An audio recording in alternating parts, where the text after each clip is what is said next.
Então, uma boa tarde para todas, todos, todes. É com muita alegria que eu, professora Camila e a Karine, nesse momento de hoje, ficamos aqui de mediar a discussão dessa tarde. E aí, Karine, passo para você também fazer sua apresentação, né? Eu sou a professora Camila, da Federal de Uberlândia, coordenadora do Círculo de Estudos e Pesquisas Freirianos, e é com muito prazer e alegria e esperança que a gente inicia hoje essa jornada na discussão com pedagogia da autonomia. Obrigada, Camila. Como ela já falou, me chamo Karine, sou professora também na Universidade Federal de Viçosa, no campus de Rio Paranaíba, e atualmente sou coordenadora da Repense, né, que é a rede de extensão, pesquisa e ensino sobre saúde e educação, aqui na universidade onde eu atuo, e também é com muita alegria que aceitei esse convite e essa responsabilidade, né, de mediar e ajudar a construir esse diálogo que nós vamos iniciar hoje aqui, e vamos continuar em mais 5 datas que a gente vai mostrar daqui a pouquinho. Então, é muito bom saber que a nossa proposta teve essa grande aceitação e que a gente vai poder ter esse espaço para a gente conversar sobre todas essas inquietações que nos cercam, né, nesse momento difícil que o nosso país está enfrentando, mas que certamente, né, vai nos dar, a obra de Paulo Freire vai nos trazer elementos e forças para, né, saber passar melhor por esse momento. Isso. E então a gente vai fazer uma breve apresentação aqui só da proposta, né, gente, que foi aí pensada por nós, e aí na tentativa de compartilhar com vocês qual que era a ideia. A ideia é que a gente trouxesse o ano passado, na comemoração do centenário do Paulo Freire, o Café com Paulo Freire fez aqueles 12 meses de leitura, então nós lemos um livro, eu participei, né? E Café que coordenou essa ação, e com Liana Borges, que foi a mediadora aí dessas leituras, e a partir dali a gente pensou, mas nós vamos parar com a leitura? Como é que nós vamos terminar? Só porque terminou a comemoração do centenário? Então, a Liana nos convidou e para continuar a jornada, né? Mas aí num outro formato, que foi essa ideia de a gente escolher um livro, que é Pedagogia da Autonomia, para que aí a gente identificasse alguns dos saberes, né, Karine, que pudessem estar aí em diálogo. A gente fez essa brincadeira, na verdade, assim, a prática da autonomia ou a autonomia da prática, pensando nessa articulação entre teoria e prática a partir dessa discussão da pedagogia da autonomia, e daí surgiu a proposta que hoje nós iniciamos aqui com vocês. Então, como a Karine já falou, uma proposição da Repense, né, a Rede de Extensão, Pesquisa e Ensino sobre Saúde e Educação da Federal de Viçosa, da Fora da Asa. A Camila também não está aqui hoje, porque aí a gente se revezou assim na proposta, então vocês vão ver que vai ser sempre uma dupla que vai mediar à tarde ou à noite. A gente também propôs para tentar atender as pessoas, especialmente trabalhadores e trabalhadoras, né, do ensino, mas então nós vamos fazer uma quarta e depois a quinta é à noite, às 19 horas. A quarta é sempre à tarde e a quinta à noite. Então, a Federal de Viçosa, Fora da Asa, que Camila também estava nessa iniciativa do café o ano passado, né, das 12 leituras, o Café Nacional com Paulo Freire, Rede Nacional Café com Paulo Freire, acho que agora eu falei certo, com a Liana Borges, e o Círculo de Estudos e Pesquisas Freirianos da Federal de Uberlândia. Então, nós nos juntamos para agir e pensar com esta ação a partir da pedagogia da autonomia ou dos saberes necessários à prática educativa. Então, a ideia é essa, que sejam 6 encontros, a gente vai ter convidados de várias partes do país, de vários lugares, que vão trazer um pouco essa relação do saber que a gente elegeu para aquele dia, assim, né? Então, a gente tentou pegar alguns saberes, aí eu vou, talvez, como a Liana hoje está impossibilitada de falar, dizer uma coisa que ela contou para a gente, né, Karine, no começo, que é essa ideia de que a pedagogia da autonomia, ela indica uma compreensão de que a mudança é possível, uma convicção de que a mudança é possível e, portanto, nesse ano de 2022, nós precisamos nos mobilizar para mudar a realidade política que estamos vivenciando. Então, nesse sentido, esse movimento em torno da pedagogia da autonomia também tem essa convicção, né, de que a mudança é possível e que nós é que estamos em processo construindo essa mudança. Então, já temos as datas, e acho que é só para vocês verem como é que a gente fez uma quarta, uma quinta à noite, uma quarta, uma quinta à noite, sempre uma vez por mês. Geralmente dá aí, né, 15, a gente também pensou nessa data, de 15 a 20, como realização dos encontros. São pessoas diferentes que virão convidadas nesses dias para a discussão desses saberes. Esqueci de algo aí, Karine? Isso Ok? mesmo, isso mesmo.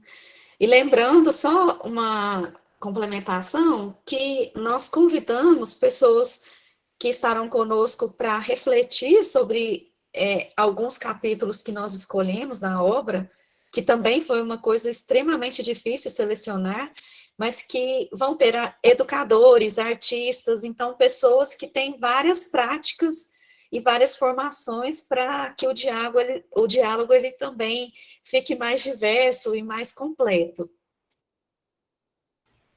Isso, que a nossa proposta era ter não só educação formal, né, mas é o diálogo mais amplo mesmo em relação a todos os processos educativos e práticas educativas. Hoje é um exemplo disso, né?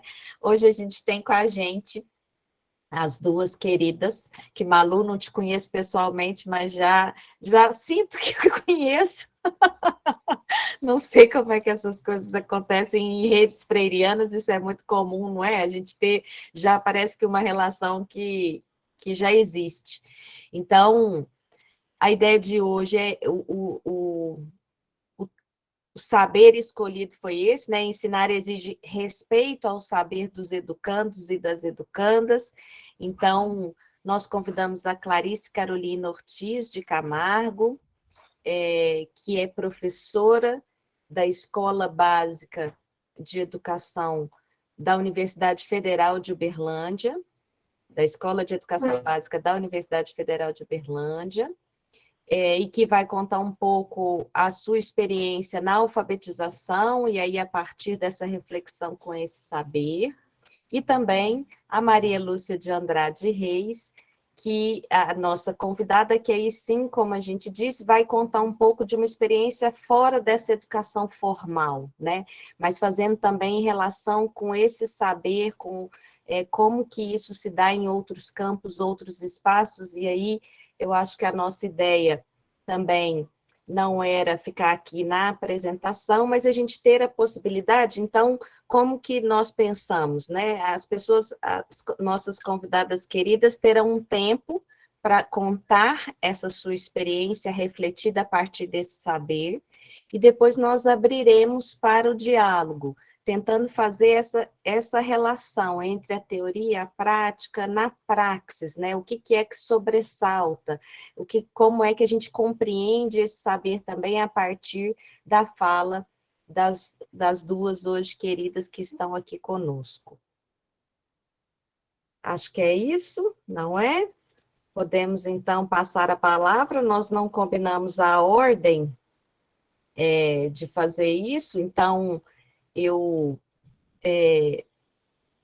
vamos fazer em ordem alfabética, talvez, para ter um critério, não sei se esse seria um critério, mas pode ser a Clarice Carolina e depois a Malu, pode ser, Malu? E aí, se vocês quiserem complementar a apresentação de vocês, é uma ideia de que a gente sabe que não é roda, mas é fazer o máximo possível para que a gente propicie o diálogo, então, fiquem à vontade, a gente pensou de 20 até 30 minutos, né, para a fala de vocês, e depois a gente abre para as pessoas.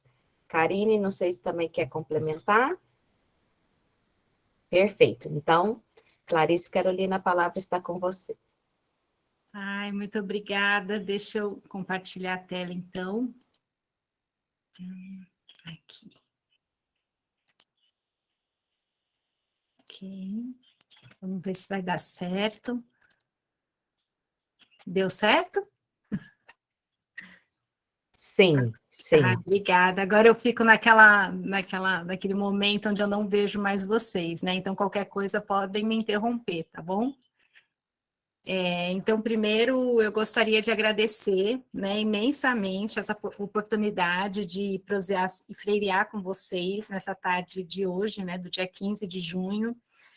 Estou assumindo aqui um frio na barriga imenso, né, pela responsabilidade dessa participação, que coincidiu de ser a primeira dessa série de debates, então é a responsabilidade do primeiro encontro, é a responsabilidade em buscar aproximações com as práticas freirianas, a responsabilidade de contar histórias e ainda tentar aí promover inspirações, né? Então, agradeço imensamente a Liana, a Camila, a Lima e a Alexandrine, né? E a Karine pelo convite, pelo espaço, pela iniciativa desse trabalho. Bom, e aí, só um pouquinho, por conta desse convite, né, eu tive, então, a oportunidade de revisitar a minha prática e de tentar alinhavar os modos como eu tenho costurado os caminhos como professora da educação básica. Então, a minha trajetória se inicia na educação infantil, perpassa pela gestão, e nos últimos 12 anos, ele se fixa no ciclo de alfabetização, que é do 1º ao 3º ano, no colégio de aplicação da universidade, né? E então todos os meus estudos, as minhas pesquisas e a minha prática, ela se volta então para o campo da alfabetização de e com crianças, e também nos estudos da temática de avaliação para as aprendizagens. Então, foi uma grata oportunidade de rever essa trajetória e também uma grande oportunidade de reler essa obra de Freire, né, que considero tão atemporal e que me mobilizou a pensar em quais são os exercícios permanentes que eu faço em busca de uma coerência entre o saber fazer e o saber pedagógico. Lembrando que são caminhos possíveis, né? O que foi possível ser feito e que essa coerência nem sempre chegou, né? É uma busca, nem sempre ela chega, mas tem sido uma busca constante. Bom, os tempos são sombrios, mas eu reconheço iniciativas como essa uma possibilidade de esperançar. Então, o meu desejo, enquanto eu preparava essa apresentação, era compartilhar alguns caminhos de inquietações e tentar construir uma ponte, né, entre as inquietações e as inspirações. E Freire, sem dúvida nenhuma, é uma grande inspiração.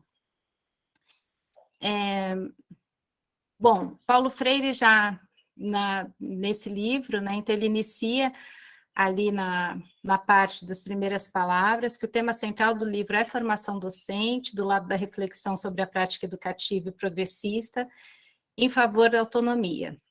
E ainda na mesma página ele comenta sobre o fato de que nesse livro ele retomou determinados temas, né, mas não enquanto pura repetição daquilo que já foi dito, mas, dentre outras coisas, pela relevância que o tema tem no conjunto de objetos a que ele direciona a curiosidade. E ele cita também, então, a inconclusão dos seres, o movimento de procura, e enfatiza que formar é mais do que treinar. E aí, nesse aspecto, então, quando eu reli a obra de Freire e trouxe o contexto de agora, né, e pensei, bom, como é que eu vou falar dessa dimensão, né, de que ensinar exige respeito aos saberes dos educandos? Eu percebi uma obra, né, extremamente atual, onde retrata o que a gente o que a gente tem vivenciado enquanto professoras no contexto da alfabetização, né? Então, são situações limites que a gente tem vivenciado. E que situações limites são essas, né? Então, antes de falar sobre o respeito, nesse cenário atual, hoje, né, no Brasil, as professoras alfabetizadoras vivem situações limites na docência, porque elas enfrentam cobranças e questionamentos da sociedade em geral, né? Sobre como é que alfabetiza, o que é alfabetização, quais são os métodos, materiais ou técnicas que geram melhores resultados. São também assombradas pelo peso dos resultados das avaliações externas, e junto com isso, a gente vê bem de pertinho aí as implicações da Política Nacional de Alfabetização, que é uma coisa recente, o PNA, na formação inicial e continuada, que se apresenta numa perspectiva ideológica, conservadora, que tem como sustentação um ensino tradicional, tecnicista, autoritário, centrado no professor. Então, para quem teve a oportunidade, teve agora um amplo curso de formação para professores alfabetizadores, né? O MEC disponibilizou esse curso, e ele é extremamente tecnicista, né? Bom, junto com isso, o que a gente vê nas escolas do ensino fundamental, nos ciclos de alfabetização, geralmente são um conteúdo programático, um currículo bem fechado, com uma supervalorização de algumas áreas do conhecimento em detrimento das outras, por exemplo, português e matemática, e que um currículo que pouco dá brecha ou espaço para a escuta e participação dos saberes das crianças. A gente sabe também que, historicamente, a educação foi construída no Brasil como esse espaço autoritário, né, em que os estudantes não têm muito direito a participar, e o que os cotidianos escolares me revelam, né, dessas últimas experiências aí, desses últimos anos com a alfabetização, são, além disso, né, desse contexto macro, atual, é um contexto também micro, de estereótipos sociais e culturais acerca da transição da criança da educação infantil para o ensino fundamental. Não sei se vocês já tiveram essa oportunidade, né, mas geralmente o que eu mais escuto é as crianças relatando assim que chegam, né? Olha, minha mãe falou que agora a coisa é séria, acabou a brincadeira, agora tem que estudar, vai ter prova, senão a gente vai repetir, senão a gente vai ficar de recuperação, senão eu vou ficar de castigo. Ou então as famílias dizendo, né, olha, eu quero que a minha filha sente lá na frente, eu não quero que fique lá no fundo, já falei que não quero conversinha, que não quero brincadeira com ninguém. Ou seja, então, tanto no aspecto macro quanto micro, a gente percebe ainda uma lógica da alfabetização, da docência e da discência, que trazem aí um pouco do que o Freire falou nesse começo, que abordou nesse livro, né? Que foi a questão de conservar ou manter aí a passividade, a submissão, a centralidade na professora como única detentora do saber, uma falsa ideia de neutralidade na educação, e uma prática autoritária onde a gente fala para os estudantes, faz para os estudantes, né? E não com os estudantes. Então, o Freire ainda vai abordar a questão da ideologia fatalista, né, que mobiliza no sentido de adaptar o educando a essa realidade, que não pode ser mudada, e o investimento nos treinos técnicos, né, que é exatamente o que a gente tem vivenciado hoje no contexto da alfabetização. E é um discurso neoliberal, né, que opera no pensamento e na prática pedagógica, estimulando o individualismo, a competitividade. Então, recolocar essas questões tão relevantes que foram apontadas aí na década de 60, foi me dar conta de uma trajetória pessoal e coletiva na docência como resistência, né? E resistência por quê? Porque parece muito pouco, né? O que, quando a gente vai pensar, né? Poxa, a gente está trazendo aí uma prática que visa respeitar os saberes dos estudantes, independente da idade ou do ano de ensino e garantir a participação e a corresponsabilidade. Estabelecer relações entre os saberes formais e os saberes dos estudantes. Promover reflexão crítica. Quer dizer, tudo isso parece muito pequeno, né? Mas diante desse cenário, a gente percebe que promover isso é um grande ato de resistência e de reexistências, né? E de desconstruções e construções. Então, o que eu penso aqui que o que eu vou tentar trazer, né, são gotinhas mesmo do oceano. Não vai ser possível contextualizar essas práticas, mas vou tentar pincelar, né, são gotinhas de oceano, mas que olhando aí num percurso de mais de 20 anos, já tem uma possibilidade de mergulho, né? Então, o local, né, onde isso ocorre, e aí eu vou fazer um recorte desses últimos 12 anos, desse colégio de aplicação. Os colégios de aplicação no Brasil são 17, e eles têm como diferencial que eles atuam no ensino, pesquisa, extensão, gestão, formação. Então, o ensino é uma das atribuições, né? Bom, quando a gente... Então, se ainda existe possibilidade de romper com isso, é porque a gente está num espaço com princípios institucionais muito consolidados, né, e que sustentam também essa resistência, né? Então, trouxe aqui, existem aí algumas, né, depois, para quem quiser, o projeto político-pedagógico da ESEBA, ele está nas páginas, né, da ESEBA, do Colégio de Aplicação, ele consta, né, tanto debates, a forma como ele foi construído, né, na revista Nova Escola também saiu, né, de como é que ele foi construído aí ao longo desses tempos. Eu tive a oportunidade de participar da presidência colegiada desse último, né, mas tem todo um histórico antes da minha chegada também.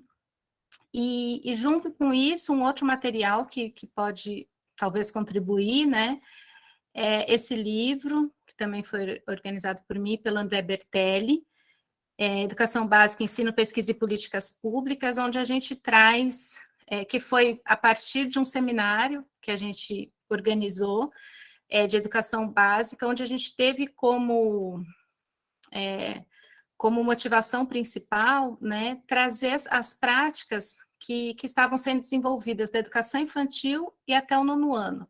Então, as pesquisas, os projetos de ensino, de extensão, né, oficinas com as crianças, oficinas que foram desenvolvidas também pelas crianças, então, os grupos de trabalho, enfim, a gente tentou fazer um compilado depois, então, para quem tiver interesse, né. E aí, que princípios que são esses? É um pouco isso que está aparecendo aí, né? Então, esses princípios, eles aparecem no projeto político-pedagógico da escola, ele aparece nos nossos planos, ele aparece no nosso currículo, e aí é a busca da coerência, né? Então, cada planejamento, cada ação desenvolvida, a gente tenta dar conta desses princípios aí que são abordados no currículo, né? Então, eu espero que nas práticas aqui que eu vou citar, vocês consigam identificar, né, talvez alguns desses princípios aí. E aí, deixa eu ver o tempo aqui, só para não me perder. Tá.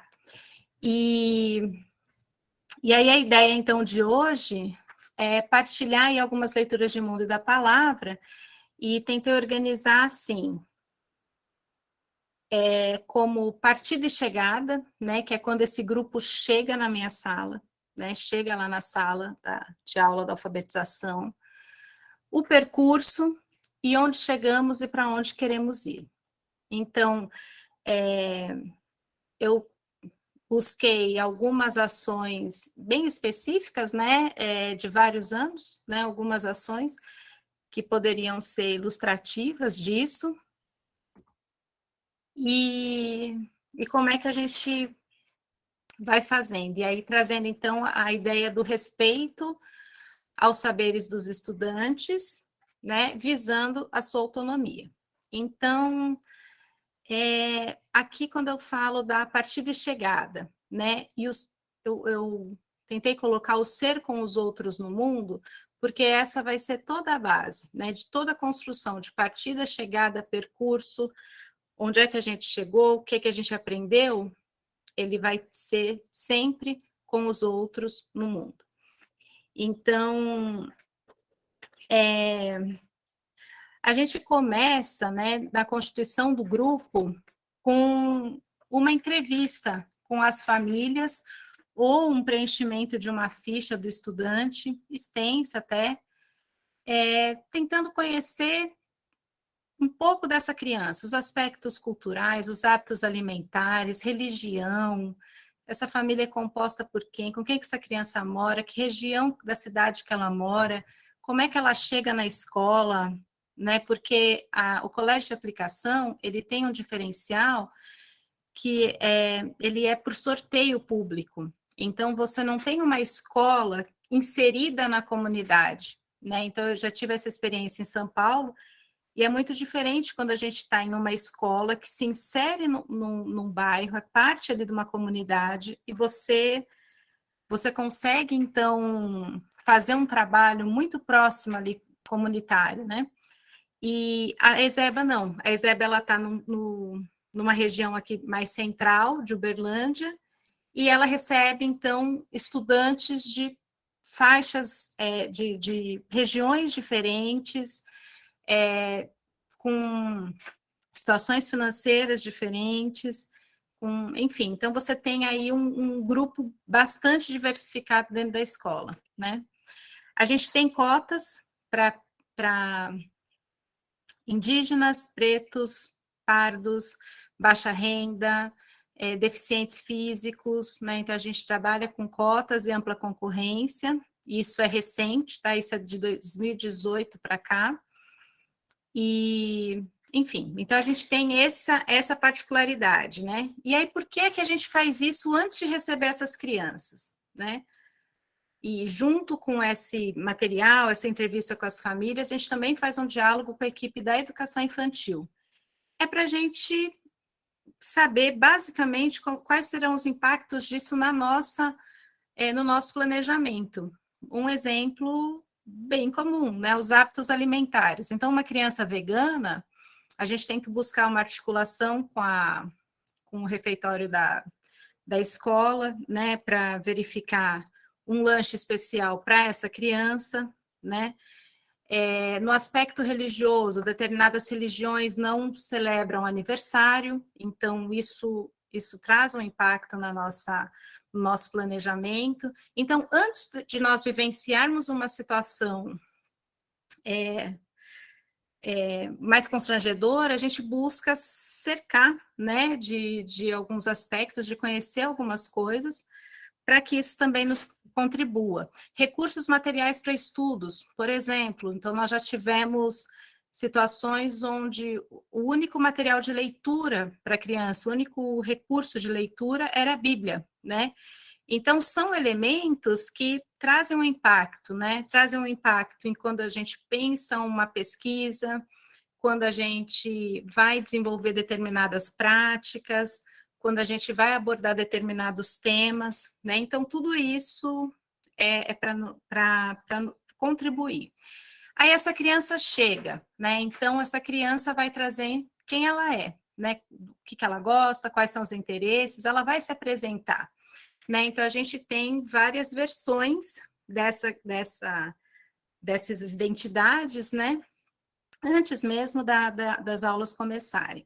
E na escola, a gente vai trabalhando com as observações, né? Do que essas crianças brincam, quais são os interesses, com quem conversam, quais são os materiais que elas têm na sala, o que elas gostariam que tivesse, as paredes, né? Quais são as funções das paredes, o que elas vão comunicar, né? O que a gente quer que comunique, e como é que a gente vai construir a nossa identidade nesse espaço. E mais ainda, como é que a gente vai garantir a escuta e a participação de todo mundo nessas práticas? Então, existe aí, Deixa eu só verificar. A gente... existe aí, então, algumas iniciativas, né, já logo nesse começo, que são permanentes, que são os investimentos nas rodas de conversa diários, os ajudantes da semana, né, e os ajudantes da semana aqui, eles não são os alunos, os melhores alunos, os mais comportados, os alunos ditos padrão, né, são todas as crianças participam de ajudar. E o que eles fazem nesse ajudar? Eles colaboram, eles lideram, eles distribuem materiais, eles auxiliam os colegas, eles pensam em propostas juntos, eles ajudam nos registros, eles fotografam, enfim, né? Então, essas crianças geralmente escolhem as datas, né, dos cronogramas ali. Às vezes pode ser por ordem alfabética, às vezes pode ser por escolha da semana, e são sempre as duplas, né? Independente se é uma criança com deficiência, enfim, a gente são todas as crianças participam desses momentos. As lideranças nos jogos, então a gente começa nas desconstruções, né? Daqueles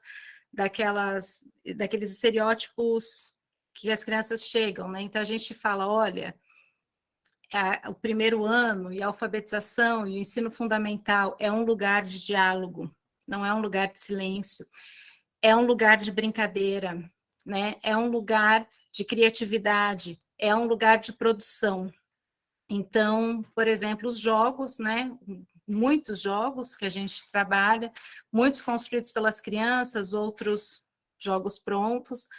A gente cria critérios de modo coletivo, né? Quais são os critérios para participar e para jogar esses jogos? E a gente faz um rodízio de responsabilidades. Então, num jogo em grupo, né? Existe o líder, existe a pessoa responsável pelo registro, existe a pessoa que vai, no final do jogo, contar para a sala como é que foi o movimento, existe aquela criança que vai ficar responsável pelo material, então, em compartilhar o material, em guardar o material, né? Então, e isso vai sendo modificado ao longo do ano. Então, todo mundo passa por todos esses papéis. Existe também um mapeamento das possibilidades, limitações e colaborações. Como é que é isso? A gente vai construindo isso ao longo do tempo, né? Então, quando uma criança fala, nossa, eu sou muito boa em matemática, nossa, estou conseguindo escrever muito bem, nossa, eu pinto muito bem, eu desenho muito bem, eu salto muito bem. Então, a gente vai fazendo esse mapa, né? A gente vai anunciando isso. E também as limitações. Nossa, eu estou com muita dificuldade em escrever, né? Isso eu não consigo fazer, isso é difícil para mim. Então, quando a gente tem esse mapeamento, essa criança, ela deixa de recorrer só à professora, ela começa a recorrer aos colegas. Então, os colegas, eles ensinam e os colegas também aprendem, né? Então, porque todo mundo tem aí potencialidades.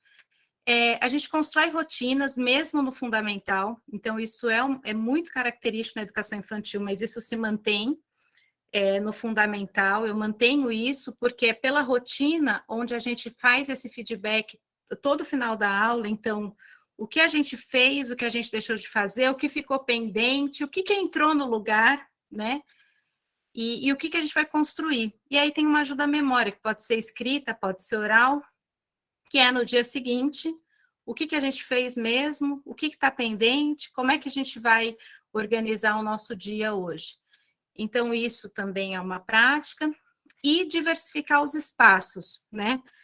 Tanto os espaços físicos ali da escola, como ir para a rua, ir para outros espaços ali né, que podem ser disponibilizados e oferecidos ali no bairro onde a gente está. E tudo isso demanda um tempo, um planejamento, que ele é construído e desenvolvido de modo permanente, contínuo e basicamente diário, né? Porque os interesses das crianças vão entrando e aí a gente começa, então, os processos de articulação. Trouxe aqui um exemplo simples, né? De quando a gente está aí restrito ainda na sala de aula. Por exemplo, eu não sei se vocês já pensaram sobre isso, mas o espaço, né, da sala, a gente começa a conversar com as crianças, né, e dizer, olha, por que que é uma outra desconstrução, por que é que a gente não tem lugar fixo na sala, né? Porque a gente organiza as mesas de acordo com os objetivos que a gente tem. Então, a gente tem trabalho em dupla, a gente tem trabalho em grupo, a gente tem atividade individual, a gente tem atividade coletiva, que tem que ser em U ou em círculo, a gente tem atividades onde a gente não pode ter carteira e mesa aqui, então a gente organiza nosso espaço de acordo com os objetivos que a gente tem. E aí, quando a gente coloca também as crianças para participarem disso, aí eu estou trazendo aqui uma experiência já com as crianças de terceiro ano, e aí essa experiência eu trouxe no sentido de que, para tentar conversar um pouco com vocês, essa questão dialética e espiralada mesmo, né, da praxis, que é, muitas vezes a gente tem um conteúdo programático que pode favorecer essa reflexão, esse respeito, essa construção, e também nós temos os saberes das crianças que se articulam com esses conteúdos. Então, aqui eu estou trazendo um conteúdo, né? E como é que a gente constrói esse processo de autonomia, de reflexão e de respeito também às crianças. Então, aqui era o seguinte, gente, eu gostaria de pensar com vocês formas de organizar a sala. Então, cada um vai construir aí uma planta da nossa sala, indicando, inclusive, quem é que senta onde, né? E a gente vai experimentar isso. E isso foram 25 formas de organização diferentes. Então, aqui é um exemplo, né? Aqui foi uma criança, ela organizou dessa forma, e aqui é como é que a gente organizou. Então, antes de iniciar as aulas, as crianças organizavam isso. Aqui é uma outra forma de organização, que a criança categorizou por cor, né? E que já possibilitou, inclusive, a gente trabalhar a questão de gênero, né? Por que a cor azul, por que a cor rosa, né? Enfim, então essas coisas a gente conseguiu conversar. Então, a gente experimentou situações e também pensou em quais eram os planejamentos que poderiam, que esse tipo de organização da sala poderia contribuir, né? E aqui já é uma outra experiência com crianças do primeiro ano, onde a gente não podia ter a mesa, né? A mesa e as cadeiras atrapalhavam, que era, nós queríamos fazer uma trilha, um jogo da trilha humana. Então, as crianças, nesse contexto, eram crianças de primeiro ano, a gente estava estudando dinossauros, que era um tema de interesse da turma, e eles criaram todos os desafios das trilhas, né? Então, aqui a gente tira todas as mesas, tira todas as cadeiras, convida, aqui tem os cartazes, ó, esses cartazes aí, as turmas dos primeiros anos, a gente convida outras crianças da escola para entrarem nessa sala, né, e participarem dessa brincadeira. E aqui eu trouxe só alguns exemplos, né, isso foram desafios feitos pelas próprias crianças. Então, ó, você encontrou um Tiranossauro Rex pelo caminho, volte 2 casas para fugir. Ou você encontrou um Brachiosauro no caminho, suba no seu pescoço e avance 2 casas. Aqui, resolva o seguinte problema, ou volte 2 casas. Havia 7 cobras na estrada, 2 resolveram voltar para casa e uma entrou no buraco. Quantas restaram? Então, a criança aqui, ela ia, né, ela jogava o dado, ela pulava, chegava no desafio, tinha que fazer a leitura, né, desse desafio que foi criado pelo colega, e aí, enfim, depois a gente via, né, como que foi isso. Então, essa foi também foi de um tema a partir do interesse das crianças. E aqui também é um conteúdo programático, e como é que a gente, então, se articula com essa ideia de respeito e de cuidado. No segundo ou terceiro ano eram um dos conteúdos programáticos eram as plantas, e a gente já tinha feito um estudo, estudos de campo, pesquisas, etc. E aí no segundo semestre, então, a gente resolve fazer um amigo semente, né? Assim como tem amigo secreto, a gente fez o amigo amiga semente. que era, a criança era sorteada, né? Ou você sorteava uma criança da turma, e você tinha que pensar em uma planta que tivesse ali, que combinasse com aquela criança, e por que disso? Então, a gente teve toda uma sequência, né? Primeiro, de fazer essa pesquisa dessa planta, depois de tentar produzir um texto dizendo, né, por que essa planta é semelhante, lembra, né, o seu colega, e aí, então, tinha o dia da entrega, e na entrega você tinha essa carta, você tinha as orientações de como plantar, o que essa planta precisa, né? Quais eram os cuidados básicos, e no final do ano nós tivemos... depois a gente teve o acompanhamento semanal, né? Então, por meio de fotos, as crianças iam mostrando como é que estava essa planta. Cada um ganhou um vaso personalizado também por esse colega, e no final do ano nós fizemos os encontros das plantas, né? Então, foi também fruto disso. Então, aqui é como o conteúdo se articula com alguns saberes e envolvendo aí o respeito, a escuta, a observação, o cuidado e a empatia. Um outro projeto, e aí já é em relação a... Tenho mais 10 minutinhos, né? Em relação as perguntas e respostas, inclusive escrevi um artigo que está nesse livro, de como alfabetizar com Freire, tem ocorrido já desde 2019, depois aconteceu no período pandêmico, e como é que é esse trabalho, né? Ele se trata de perguntas que são elaboradas pelas crianças, né, para todos os demais, e aí todas as crianças respondem. Então, a gente começa a desconstruir algumas coisas, como, por exemplo, existe uma única resposta, né? Será que para uma pergunta, quando se trata de subjetividade, a gente tem uma diversidade de respostas, de possibilidades, de hipóteses?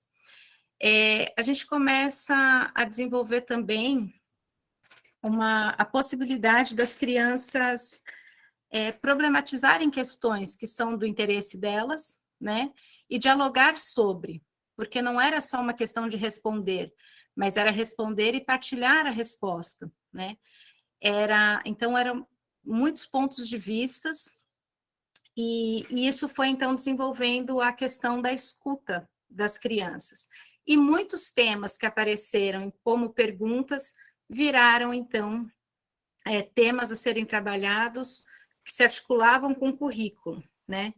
Então... Carol, Oi. eu vou só aproveitar, como você não está vendo a gente, é porque a gente aqui já está nos 30 minutos, então se você já puder ir para o encerramento, para a gente Desculpa. poder... Não está tudo certo. Eu imaginei que era Amando até te ouvir. Tá bom, então eu vou encerrar. Olha, então, gente, a ideia aqui era essa, né? E os temas, eles apareceram temas, por exemplo, como Covid, apareceram o que era feito ali. Tinha uma outra experiência que tinha a ver com... E aí eu vou deixar os links com vocês, para vocês verem depois, que era a construção a partir de uma planta que a gente ganhou, chamada 11 Horas, e como é que ela se articulou com todo o conteúdo programático do primeiro ano, né, desde contagem das flores, os cuidados, o plantio no bairro, o envolvimento dos moradores ali no cuidado com essa planta, né? E bom, a ideia, então, a ser apresentada aqui era que os trabalhos, eles nascem por meio de perguntas, na ação coletiva que o problema se desenha e se materializa, ele se constitui por meio de uma ação dialética, onde crianças e adultos levantam problemáticas e pensam em caminhos e alternativas, enfim, e a gente cria laços e pensam juntos. E aqui né, ele é cíclico, então essa articulação com os conteúdos, né, se dá por meio das rodas de conversa, das entrevistas individuais, nas buscas por parceiros, nas reflexões, intervenções e planejamentos. E é claro que a gente tem aí muitos desafios, né? Dentre eles, se reconhecer sujeito que intervém no mundo, então, e convencer, né, a sociedade em geral de que as crianças são sujeitos que intervêm no mundo, superar as lógicas individualistas, superar uma lógica linear, respeitar as vozes dos tempos, né, materializar as ações, divulgar e partilhar. E aí, onde chegamos e onde queremos ir, né? Então, a gente traz aí, depois de um tempo pandêmico, né, de um momento presencial e de um momento pandêmico, uma criança que diz, olha, uma lembrança que eu tenho, né, é que tem uma geladeira na porta da nossa escola com livros, que nós plantamos às 11 horas, que os vizinhos colocavam água nela, né? Então isso se configura como uma lembrança. Depois de toda uma problematização da pandemia, vinda a partir das perguntas das próprias crianças nos cadernos, né? Existem também as expectativas e os sonhos, e que depois puderam voltar e conversar com a gente, né? Que na época, olha, será que vai ter vacina? Né? E logo teve. Depois, se sobrar um tempinho, eu mostro esse final, né, que é o agradecimento, e é uma criança lendo, então, quando finaliza esse tempo de aula, né, então, a gente revisita as expectativas, a gente revisita o que aprendeu e a gente agradece também. Então, aqui é uma carta de agradecimento que uma criança recebeu, e ela lendo, né, e acho que é isso, assim, desculpa pelo tempo, então, eu acho que são algumas ações, né, que são pequenininhas, mas que buscam aí reconfigurar os tempos, os espaços, e promover aí uma alfabetização com um pouco mais de sentido, né? Então é isso, muito obrigada. Nós que agradecemos, Clarice, Carolina, muito obrigada por compartilhar. E como sempre o tempo é nosso inimigo, né, Malu? Então, eu já vou passar diretamente para você a palavra, fique à vontade, e vamos aí para Camila, depois de te ouvir dialogar, pois não. Desculpa só interromper aí a dinâmica, mas é porque o Tim levantou a mão e eu queria saber se ele está querendo fazer alguma sugestão ou se é sobre a apresentação da Carol, porque eu perguntei para ele no chat aqui, mas como ele não respondeu, você queria...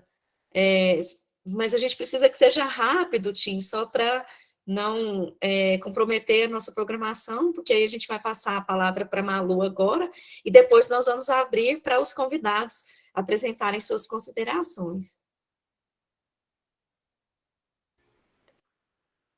Não sei também se foi por engano, né? Mas como ele não respondeu, vamos passar para a Malu, então, tá bom? Boa tarde. Carol, ainda está compartilhando, desculpa, Malu, ainda está compartilhando a sua tela com a gente, Carol. Aí, agora sim. Boa tarde. Primeiro, agradecer o convite para estar aqui com vocês e também parabenizar por essa iniciativa, porque eu acho que mais do que nunca precisamos beber de Paulo Freire para poder resistir a esses tempos que estão aqui, né? Que estão à nossa frente, que estão aqui conosco. Agradecer de novo, né, o convite de estar aqui. Eu optei em falar sem apresentar, porque gosto de ver as pessoas, sei que nem todo mundo está visível, mas para eu não me sentir sozinha aqui, quero estar em companhia. Bom, a minha experiência, apesar de eu ser professora, né, mas já aposentada já há 11 anos, 12 anos, a experiência que eu vou relatar aqui tem a ver com a minha atuação como terapeuta comunitária desde 2002, né, 20 anos de experiência. E aí eu pergunto para vocês, daqui desse grupo, alguém conhece, alguém já ouviu falar na terapia comunitária integrativa? freirianamente, né, começar sabendo... Beth, que bom te ver, Beth. Karine, Beth, a Mônica.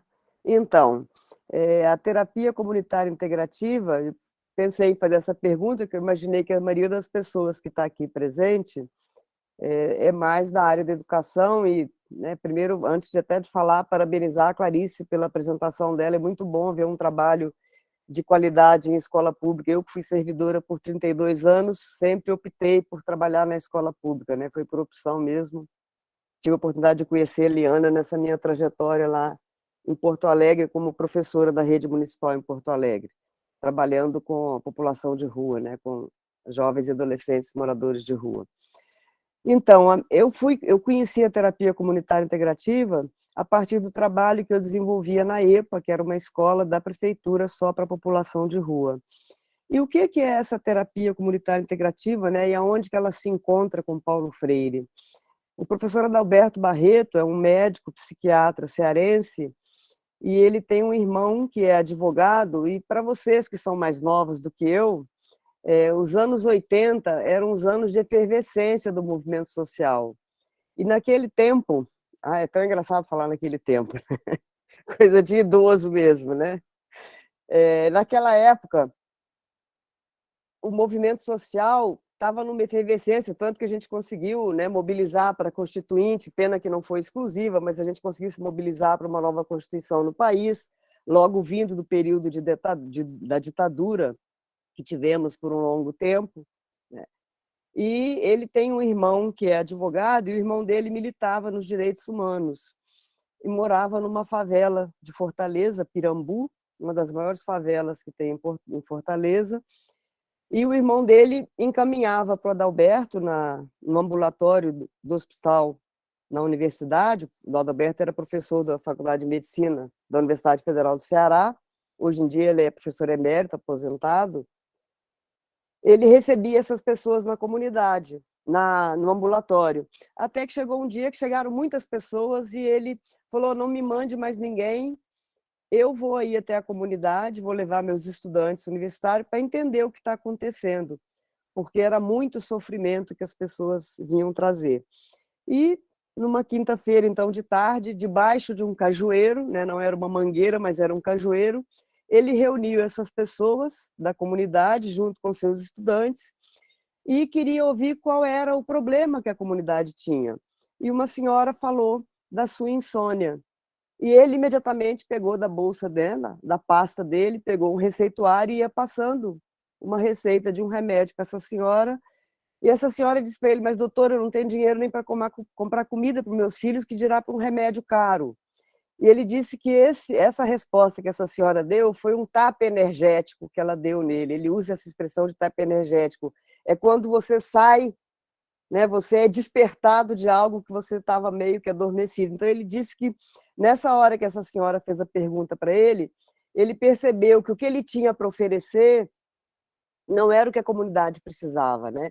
E ele percebeu que a comunidade tinha problema e que a comunidade tinha solução. Ele começou a observar os movimentos que a própria comunidade ia fazendo, de oferecer um chá para essa senhora, de fazer um cafuné, de fazer uma massagem.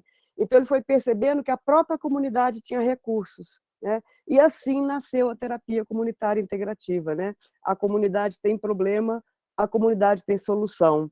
E a partir desse primeiro encontro, ele começou a retornar à comunidade. A cada semana ele ia lá, ia registrando, foi filmando e foi tentando organizar uma metodologia e foi vendo onde essa metodologia se ancorava.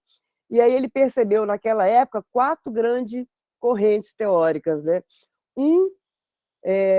A resiliência, mas num conceito bem particular de resiliência, que é a capacidade de eu transformar a dor em competência. É a merda que vira adubo, o adubo que vira flor e fruto. É essa possibilidade que eu tenho de transformar aquilo que pode estar me fazendo mal e eu consigo ressignificar aquilo. Um outro pensamento que estrutura a terapia comunitária integrativa é a abordagem sistêmica. É eu perceber que eu tenho que perceber o contexto, eu tenho que olhar as relações, eu tenho que perceber os vínculos das pessoas. Eu não posso olhar só o resultado, eu tenho que considerar o processo. Então, o pensamento sistêmico ele ajuda a ampliar o meu olhar. Junto com o pensamento sistêmico, a pragmática da comunicação humana, né, da teoria da comunicação do Václavic. Em que sentido? Perceber que todo sintoma tem valor de comunicação. O que aquela pessoa está me comunicando com aquela atitude? Né? O que ela me comunica com aquele jeito de agir, com aquele jeito de fazer as coisas?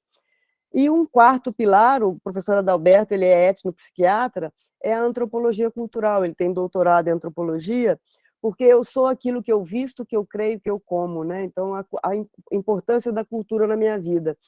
E quando eu fiz a minha formação em terapia comunitária integrativa, em 2002, Paulo Freire não era um pilar, né, que sustentava a terapia comunitária. A partir de 2004, então, ele passou a ser incorporado como um dos pilares teóricos. Por quê? Porque a terapia comunitária, nós vivemos na terapia comunitária integrativa uma situação de ensino-aprendizagem, onde a grande referência é a pedagogia de Paulo Freire. Uma terapia comunitária integrativa, hoje em dia a gente tem na modalidade online, mas ela nasceu presencialmente, ela funciona em círculo. Por quê? Porque nós precisamos todos nos enxergar. Né? Além de ter a noção da circularidade, da horizontalidade tão freirianas, é para eu também conseguir perceber que as pessoas também se comunicam por gestos. Então, também por isso é importante que, num formato circular, eu esteja observando todo mundo presente na roda. Então, esses são os 5 pilares, e no processo formativo do terapeuta comunitário, nós também trabalhamos valores, que são valores humanos, que nada mais são do que ser acolhedor, ser simples, perceber a circularidade do cuidar, eu dou e recebo cuidado, valorizar as emoções que nos unem enquanto humanos, ter ousadia, gerar dúvida na certeza. A Clarice falou aí a questão das perguntas, né? A roda de terapia comunitária não acontece sem as perguntas, porque é por meio das perguntas que eu gero dúvida na certeza da pessoa, e ao gerar dúvida que a pessoa vai buscar um outro jeito de fazer as coisas. A circularidade e horizontalidade nas relações, perceber o outro como um recurso, aceitar a imprevisibilidade e usar o humor com amor. Esses são os valores que nós procuramos incorporar como terapeuta comunitário, porque a terapia comunitária integrativa, ela, muito mais que um método, ela é uma postura de vida. Hoje em dia, ela é uma das 29 práticas integrativas junto ao SUS, e é a única genuinamente brasileira, né? E eu sempre, quando eu costumo falar da terapia comunitária, eu digo que é uma ferramenta de baixo custo e alto impacto, porque automaticamente reduz o uso da medicalização no momento em que a pessoa, a partir da palavra, né, já que o remédio é a nossa palavra, a partir da palavra a pessoa desabafa e consegue colocar para fora aquilo que está incomodando. A gente tem pesquisas que comprovam isso, né? Hoje, a terapia comunitária integrativa, na atenção básica no SUS, ela é a terceira prática mais procurada, né? Ela só perde para as práticas tradicionais e as práticas corporais. Então, ela começou em 4º lugar, já está em 3º lugar na atenção básica da saúde, né?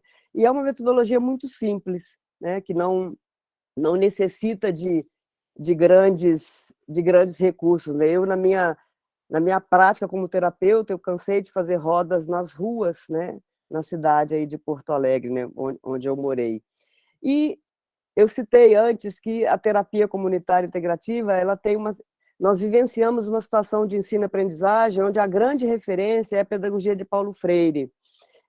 O professor Adalberto, no livro dele, Terapia Comunitária Passo a Passo, ele coloca: posso não ter explicado como faço agora a sua pedagogia do oprimido dentro do meu trabalho, mas quem pode duvidar que a pedagogia da terapia comunitária integrativa seja a pedagogia do oprimido? E se nós formos fazer uma comparação, eu escrevi um artigo junto com uma colega, onde nós fizemos um quadro comparativo, onde mostramos a metodologia freiriana e a metodologia da TCI. Ambas as metodologias, o ponto de partida delas, para Paulo Freire, é a investigação. Na terapia comunitária, é o momento que nós chamamos da escolha da inquietação. A comunidade traz a inquietação e a comunidade escolhe qual a inquietação que vai ser trabalhada naquele encontro, naquele dia, né? Para Paulo Freire, nós temos a tematização.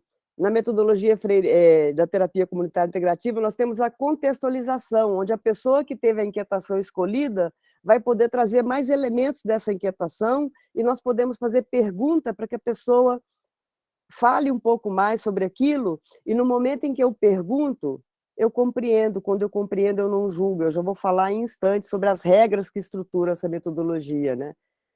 Para Paulo Freire, ele tem na metodologia a problematização. Na TCI, nós temos uma etapa que chama partilha de experiência. Ela já teve o nome de problematização, e na releitura que o professor Adalberto fez, ele chamou de partilha de experiência, porque nada mais é quando a comunidade compartilha o que ela tem feito para superar aquela inquietação que foi trazida pelo protagonista. Então, assim, são muito próximas as metodologias, né? Mas, basicamente, as ideias centrais da pedagogia freiriana que nós trazemos para a TCI é a circularidade e horizontalidade das relações, ter a problematização como princípio pedagógico e a valorização dos recursos pessoais e das raízes culturais.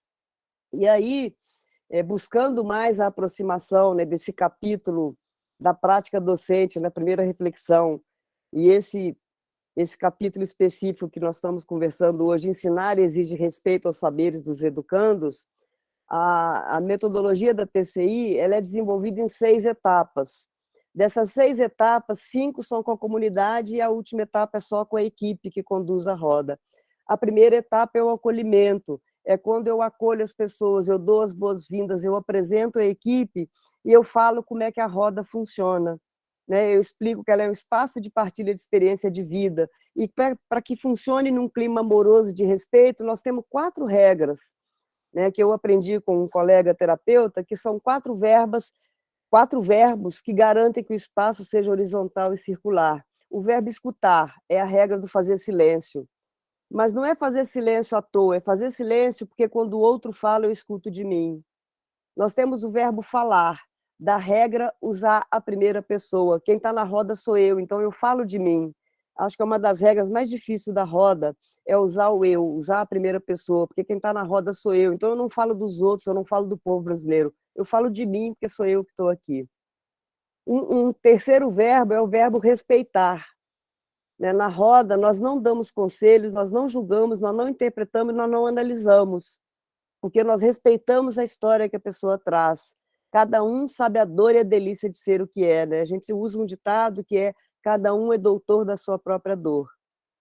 E o quarto verbo é o verbo compartilhar. Na roda, em qualquer momento da roda, eu posso trazer ditado popular, o trecho de uma música, uma piada, uma poesia, que são os recursos culturais que vão contribuir para que a roda funcione num clima amoroso, horizontal e circular. Quando eu termino de colocar as regras, nós celebramos a vida, porque na roda eu não falo só de tristeza, eu também trago alegria, Então, eu convido o grupo a celebrar a vida, algum aniversário, paguei uma conta, estou começando um curso, terminei um curso, A pessoa traz alguma coisa que tenha para celebrar. E depois que nós celebramos, nós convidamos o grupo a trazer a sua criança para brincar. Nós fazemos uma brincadeira pequena para que a pessoa entre de corpo e mente na hora que for passar para a etapa de falar das inquietações. E aí, quem conduziu essa primeira etapa passa para quem conduz a seguinte, que é a escolha da inquietação, que é quando o grupo é convidado a compartilhar aquilo que está lhe inquietando. E aí nós falamos, eu que estou conduzindo nesse momento, vou falar por que é importante eu falar.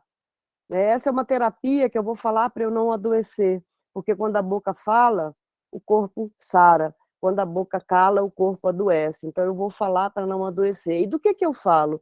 Eu falo daquelas coisas do cotidiano, daquela pedrinha no sapato. Como é um espaço público e não tem a regra do sigilo, eu não trago segredo para a roda. Aqui eu falo do que me é confortável para falar.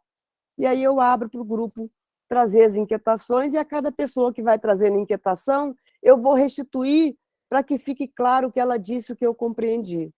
A partir das histórias trazidas, o grupo vai se identificar, que é um pretexto pedagógico bem freiriano. Hoje eu aprendo a justificar por que eu escolho a inquietação trazida pela Camila, mas amanhã eu vou aprender a justificar por que eu voto no candidato A, no candidato B. Então, é aprender a justificar minhas escolhas, Mais uma vez, sendo freiriana a terapia comunitária. E depois que eu aprendo a justificar, eu tomo uma posição, eu voto. E aí eu lembro que só pode votar uma vez, quem trouxe inquietação pode votar em si ou pode votar em outro, e as pessoas, então, são convidadas a votar. Assim que termina a votação, não é que tem uma questão mais importante que a outra, mas tem a história que ressoou mais no grupo, e é essa história que geralmente é escolhida na roda. Eu agradeço quem não teve a inquietação escolhida, conto com a compreensão dela e digo que ao final da roda, se ela quiser conversar com a equipe está à disposição para algum encaminhamento. E aí, imediatamente, passamos a palavra para quem teve a inquietação escolhida, para que ela apresente mais elementos da inquietação, sempre lembrando que ela vai trazer sobre sentimento, não sobre detalhar a situação, porque isso não nos interessa. O que interessa é a emoção dela, é o sentimento, porque é isso que vai nos conectar enquanto humanos. E todo o grupo é convidado a fazer pergunta, não só o terapeuta, todo mundo faz pergunta, porque todo mundo tem coisas a contribuir, né? Em especial, quem se identificou e quem votou, também se sentiu tocado por aquela inquietação, com certeza vai ter boas perguntas para fazer. E a partir de um determinado tempo, de 10 a 15 minutos, eu, então, agradeço a pessoa que trouxe a inquietação, dou o que a gente chama de bombom, né? Procuro conotar positivamente algo do que ela trouxe na história dela, né? Se ela trouxe uma coisa de dor, ontem, na roda que eu conduzi ontem, a pessoa trouxe uma situação de revolta com o sistema judiciário no país dela, que é Portugal, e aí eu trouxe para ela como conotação positiva que aquilo que para ela era uma indignação, ela transformou em dignas ações, fazendo trabalho voluntário em escola, trabalhando sobre a questão da prevenção ao abuso sexual. Então, ela conseguiu transformar aquilo que é uma dor, ela conseguiu transformar numa ação digna e positiva. Agradeço a pessoa e agora ela vai ficar quietinha ouvindo o que o grupo tem a compartilhar. E aí eu lanço um mote, eu faço uma pergunta, né, uma questão geradora para que o grupo responda, né, contando que recurso, né, quem já viveu isso, o que fez para superar, ou o que está fazendo para conviver com isso. E todo o grupo, então, é convidado a compartilhar. E a partir das partilhas que vão surgindo, a gente vai, então, para a última etapa da roda com a comunidade, que é a etapa do encerramento, onde nós iniciamos fazendo o ritual de agregação. Numa roda presencial, a gente convida o grupo para ficar em pé, a gente faz um ligeiro balanço e canta uma musiquinha, estou balançando, mas não vou cair, mas não vou cair, mas não vou cair, estou balançando na minha vida, estou balançando, mas não vou cair, estou balançando na terapia, estou balançando, mas não vou cair. E aí agradeço de novo a pessoa que trouxe a inquietação e convido o grupo a trazer o que eu aprendi com as histórias que eu ouvi, a quem eu quero agradecer por ter me ensinado na roda de hoje. E aí as pessoas vão trazendo as suas pérolas, né? A gente vai formando um colar de pérola, um baú de recursos das riquezas que as pessoas trouxeram ao longo das partilhas. E quando a roda termina, nós ficamos um tempinho à disposição se alguém quiser nos procurar, e assim que as pessoas vão embora, nós, como terapeuta, vamos fazer aquele momento que para Freire é tão importante da reflexão-ação. Nós vamos sentar e vamos conversar sobre a roda que aconteceu. O que deu certo, o que eu preciso melhorar para a próxima roda, o que funcionou, o que não funcionou. Então, percebam, praticamente o tempo inteiro da roda ela está conectada com as questões freirianas, o respeito ao saber construído na prática comunitária, a realidade concreta das pessoas, né, vinculada às questões do cotidiano, estabelecer uma intimidade entre a experiência individual da pessoa e essa experiência coletiva que vai se tecendo ao longo da roda. Então, assim, eu me lembro quando eu fiz a minha formação, eu ficava o tempo inteiro assim, mas, doutor Adalberto, isso aí é Paulo Freire, porque eu era professora, trabalhava com a pedagogia freiriana na escola, então, para mim, era muito próximo as coisas que eu ouvia, né? Então, eu enchi o saco dele bastante falando sobre Paulo Freire no meu processo formativo, né? Mas logo em seguida, passou 2 anos, Paulo Freire passou então a ser um dos pilares. Eu acho que mais do que nunca está completamente conectado, né? Não só com essas questões que a pedagogia da autonomia trouxe, né? A questão do respeito ao saber, mas a todo o pensamento freiriano, né? E novamente agradeço e me coloco à disposição aí para partilha, para ouvir as pessoas, né? da comunidade. Ô, Manu, Fala. eu posso mostrar a foto do pé de caju? Pode. Com uma das rodas? Eu tinha ela aqui no slide que eu não quis mostrar, mas pode mostrar para o Bom, cajueiro. eu não sei se vai ser a mesma que você tem, mas eu quero mostrar porque eu Pode acho que botar. a visualização ela ajuda a gente a internalizar toda essa história que você Peraí, acho que não foi. Eu acho que eu não estou autorizada. Tá aí, né? Porque tá lento. Olha aí, Tava gente. indo, é. Ah, é essa aí. É ele aí. Ele tinha cabelo nessa época, ele agora está menos cabeludo. Acho que Esse é uma coisa interessante, que agora que essa época da pandemia possibilitou, a terapia comunitária tem uma rede muito grande que está espalhada no mundo inteiro, né? E nós temos hoje essa metodologia servindo como recurso para acolher os ucranianos, né? Nós temos 25 terapeutas comunitários fazendo roda com as pessoas na guerra da Ucrânia, né? A gente tem encontros quinzenais com esses terapeutas. O professor Adalberto faz supervisão com eles, eles falam em russo, o professor Adalberto fala em francês, alguém traduz. Então, ela está espalhada em todos os continentes, né? Esse modelo de cuidado criado por um brasileiro nordestino, né? Mais uma vez, o Nordeste, né, dando aula aí de criatividade, né? Eu posso depois, Liana, compartilhar. Eu fiz um roteiro, mas não quis compartilhar porque eu prefiro ver as pessoas, né? Isso, Maluta. Já tem gente aqui pedindo para você depois compartilhar o artigo que você falou, se referiu aí na sua fala. Vixe, Eu tem um também estou monte. encantada, porque eu não te conheci, estou te conhecendo agora, assim, com a fala, com a troca, com as possibilidades que ouvir vocês, né, fez a gente também pensar aí a partir desse respeito, e isso que eu venho discutindo muito aqui com os pares, né? Toda vez que eu escuto uma experiência como essas de vocês, hoje eu penso, aonde é que Paulo Freire não pode estar, né? Porque tem sempre, a gente é muito cheio de classificações, Paulo Freire está ali, Paulo Freire está no campo da educação popular, e eu vejo como sem barreiras o pensamento freiriano, né? Então, acho que a fala de vocês hoje começa nessa ideia do respeito como se ele fosse mesmo universal, e a importância da gente entender que as práticas educativas, elas podem se dar em qualquer espaço político, né? Seja ele onde estivermos. Então, eu queria, porque aí eu só vou para a gente disparar, né, Karine, que eu acho que a ideia aqui é a seguinte, que as pessoas falem, não é a gente não. Então, fica aberto, quem quiser é só levantar a mãozinha e a gente vai aí mediando as falas de vocês para a gente também dialogar sobre o que a Malu e a Carol trouxeram e a reflexão que a gente faz a partir do livro e desse saber especificamente. Mas eu queria trazer um trechinho de uma entrevista que Paulo Freire deu para o Moacir Gadotti quando escreveu o livro Pedagogia da Autonomia, e dentre outras coisas que ele diz, o quanto que esse livro, por exemplo, poderia chamar Pedagogia da Liberdade, né?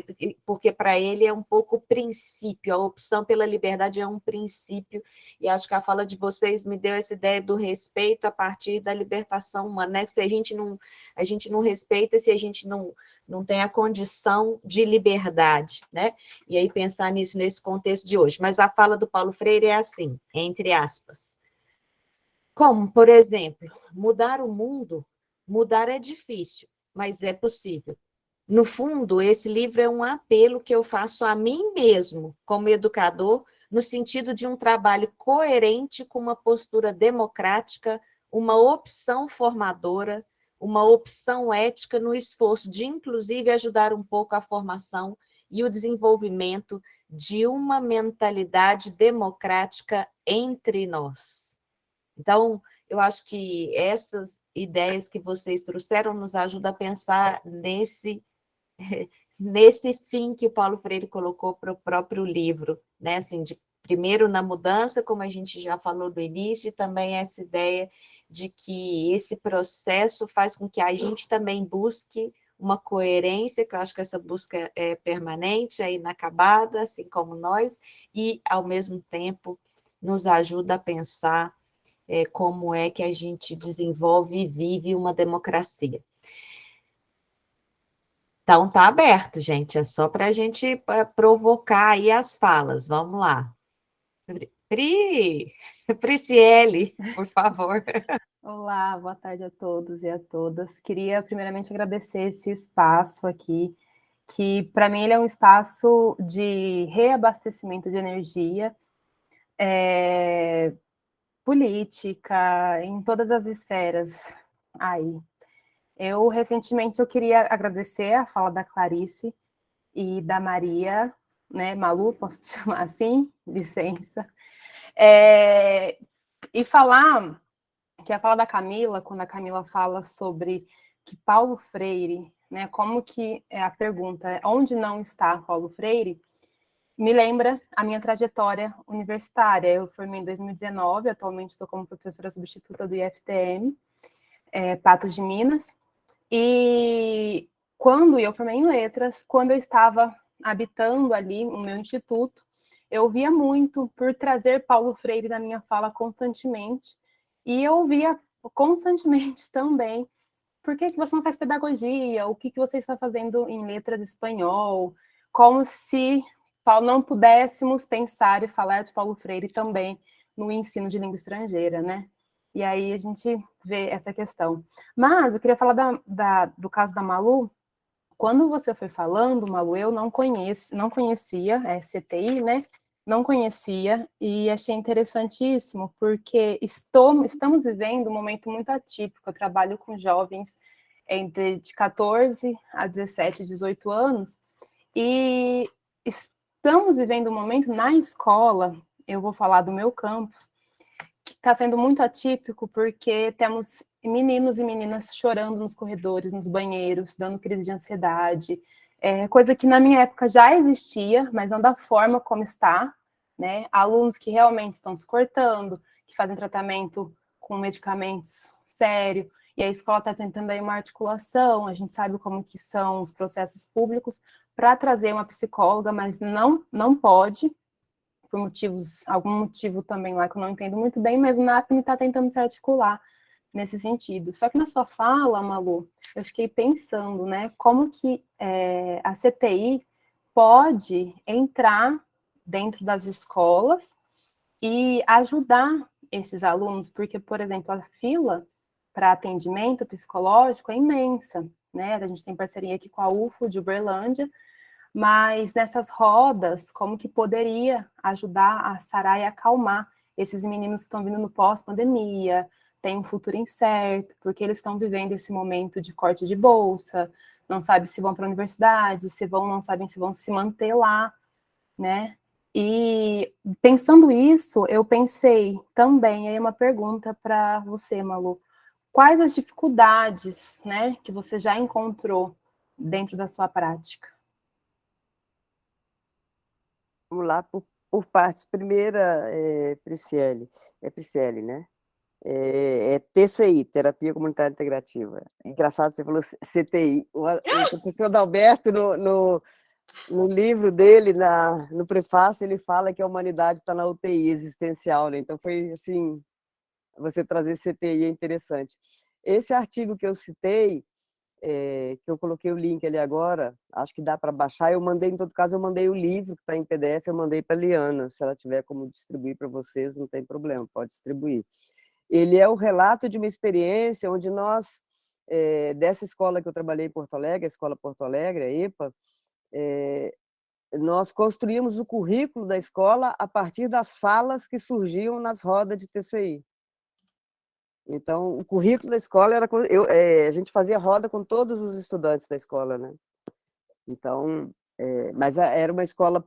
Ela tinha o quê? 100 e poucos alunos, porque era uma escola específica para meninos de rua, então não era um público grande, né? Era uma experiência riquíssima. A Liana conhece muito de perto essa história, ela coordenava a EJA no município, na época que a gente inaugurou a escola, a gente fez toda a proposta da escola. Eu não sei depois, eu me aposentei, mas eu acho que a escola mudou muito de público, mudou muito de foco, né? Acho eu. Estou de longe, não moro mais em Porto Alegre, eu moro em Pouso Alegre, no sul de Minas Gerais. Mas as dificuldades que eu tive, sempre eu me senti muito frustrada, porque eu nunca consegui fazer roda de TCI com os professores, né? Só com os estudantes. Às vezes, algum professor participava da roda, né? Então, mesmo oferecendo fazer, né? Mesmo oferecendo para a secretária de Educação, na época, de fazer com todas as escolas, não interessava, não precisava nem pagar nem nada, fazia de graça. Né? Essa acolhida, infelizmente, na época, não tive, né? Então, assim, eu me senti frustrada porque eu nunca consegui fazer com professores, só com estudantes, né? Eu fiz rodas durante 8 anos nessa escola, desde 2002 até 2010. Então, quando eu saí para me afastar, as maiores dificuldades que eu tive foram essas. Com os estudantes, não, eles adoravam, nossa. Até porque a escola já tinha uma metodologia toda diferenciada, né? Era uma escola que tinha assembleias, que tinha todo um trabalho muito diferenciado, matrícula diária, então era todo um trabalho diferenciado, então a gente tinha condições de dar esse suporte. Mas a minha frustração foi não ter conseguindo fazer roda com meus colegas, né? Porque eles talvez achavam que, como eles não conheciam a metodologia, não se aventuravam a conhecer, né? Então, quando eu não conheço, é fácil criticar, né? Então, mas eu percebo que hoje nós temos vários terapeutas fazendo roda em escolas. É um público muito, muito...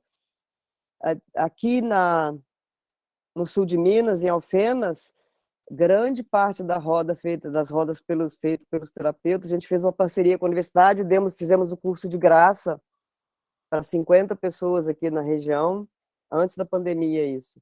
E a maioria das pessoas fazia roda em escola, na própria universidade, em presídios, né? A terapia comunitária integrativa ela é uma metodologia que, com qualquer público, com qualquer faixa etária, na rua, com pobre, com rico, com remediado, não tem restrição, né? Não tem contraindicação, né, Beth? Né, Karine? Não tem contraindicação com qualquer público. E para fazer a formação, para ser terapeuta comunitário, basta ser humano. Não precisa ter nenhum outro curso, a não ser passar pela capacitação em terapia comunitária integrativa. Porque no processo formativo nós trabalhamos a pessoa do terapeuta para ele aprender a acolher a dor do outro, né? Porque se eu não acolho a minha dor, como é que eu vou acolher a sua dor, né? Então, por isso é necessário passar pelo processo. Agora, na pandemia, nós estamos com uma média de 100 rodas virtuais online, né? Nós fazemos uma que nós temos uma intérprete de Libras que participa conosco para possibilitar que pessoas não ouvintes possam...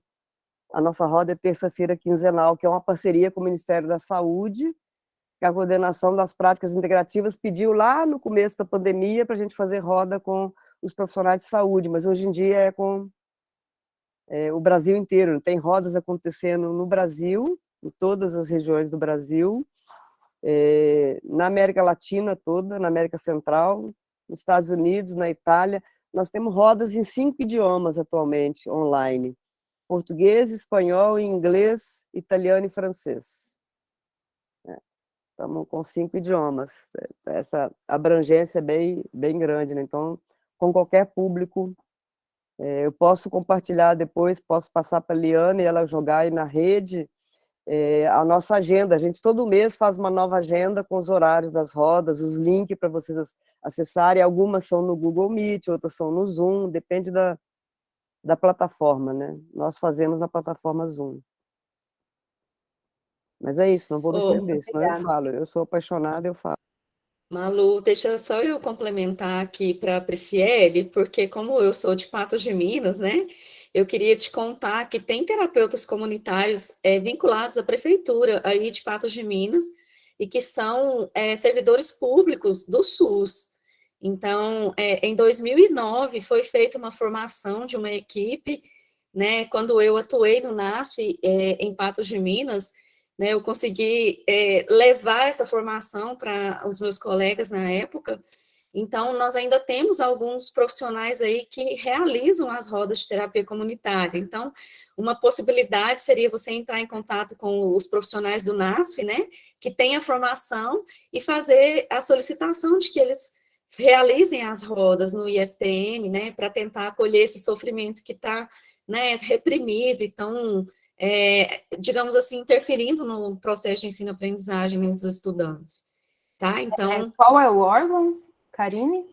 É na prefeitura de Patos, é só você entrar em contato. Você falou uma sigla. O NASF, Núcleo Ampliado da Saúde da Família. Isso. É você entrar em contato com os PSFs, né? Porque agora não chama mais NASF, né? Mas a equipe ampliada que está apoiando as equipes de PSF né? Alguns desses profissionais, eles têm a formação e eles podem realizar as rodas lá, tá? Eu vou falar a Renata, não sei se você conhece, a Renata ela está na frente do NAPNE, né? Que é o Núcleo de Apoio a Pessoas, enfim. E aí eles estão fazendo essa articulação com a UFO, com, se não me engano, qual que é a faculdade privada que tem em Patos? Que não lembro, mas também com essa faculdade e com a rede pública. Mas me chamou a atenção por ser algo, não sei se eu posso falar, acessível é a palavra, e que me parece ter bastante resultado, porque adolescente gosta de falar, querendo ou não. Sim, sim, eles gostam de falar. A gente acaba fazendo adaptação, eu esqueci de falar isso, uma roda de TCI, se você vai olhar no livro do professor Adalberto, ela dura, lá está 90 minutos, mas hoje em dia uma roda dura de 50 a 70 minutos, então não é uma coisa muito... Eu, na escola, eu fazia em 45 minutos, que era o tempo do horário escolar, né? Então eu tinha que tocar roda. E aquilo que a Karine falou, nós tivemos convênios com a Senad em 2004, 2005, onde foram capacitados em 10 estados, foram capacitados terapeutas comunitários. Depois tivemos convênio com o Ministério da Saúde, capacitamos, no primeiro convênio, 15 estados, depois 17 estados, profissionais da estratégia de saúde da família, né? Mas o Ministério da Saúde que selecionava os municípios, não era a gente, nós só entrávamos como corpo docente, mas era o Ministério que escolhia os critérios dos municípios. E em 2013, nós tivemos uma outra parceria com o Ministério da Saúde para fazer uma capacitação da terapia comunitária integrativa como estratégia de enfrentamento às calamidades, porque ela foi muito utilizada por terapeutas comunitários em Friburgo, quando teve aquele desabamento em 2011, que morreu um monte de gente. A gente fez um projeto com o Ministério, na nossa associação, né, a Bratecom, Associação Brasileira de Terapia Comunitária Integrativa, e foi feito um convênio em 10 estados para capacitar em terapia comunitária, aí não só para profissionais do SUS, mas também lideranças comunitárias para poder utilizar essa metodologia, né, em situações de calamidade. Então, volta e meia nas calamidades, lançam mão de terapeutas comunitários. Em Brumadinho, a gente teve uma frente de trabalho, em Santos, na Baixada Santista, quando teve uma frente de trabalho da Bratecom indo lá fazer roda com as pessoas. Então, felizmente, né, a saúde pública na época teve gestores que conseguiram ter esse olhar, e hoje nós temos discutido sobre isso, essa necessidade de novamente ter uma capacitação de larga escala. Na época, quem coordenava a saúde mental no Ministério era o Ticanori, e ele queria capacitar 5 mil professores do Brasil inteiro em terapia comunitária, mas aí teve o golpe, a Dilma caiu, e aí o nosso projeto foi para o espaço, né? Mas tinha essa proposta de capacitar 5 mil professores no Brasil inteiro, né? Então, vê que realmente é uma estratégia muito poderosa que pode ser utilizada. A Beth está escrevendo ali que ela também usa na sala de aula, né?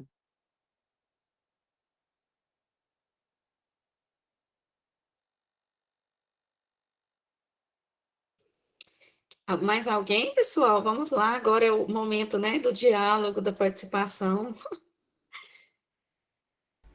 Eliane? De início, agradecer, né, por essas experiências aí está sendo passadas nessa tarde de hoje, véspera de feriado, e estou encantada, né, com a experiência de vocês. Eu sou professora do ensino básico técnico e tecnológico também, Clarice, aqui na UFRN, e eu fiquei curiosa com essas experiências de Malu, né, de Maria Lúcia, e eu queria saber se elas também vivenciam a tenda do conto, né, porque eu não sou terapeuta, eu tenho muita vontade de fazer esse curso, de me capacitar, mas eu utilizo, porque eu convido pessoas que são especialistas. Eu tive uma experiência recente no mestrado profissional, que eu também leciono na Escola de Saúde, aqui da UFRN. O EBTT, ele abrange as várias, né, as várias degraus de ensino. Tem a graduação, tem os cursos técnicos e tem o mestrado profissional. E ela veio e foi a tenda do conto, foi assim um sucesso.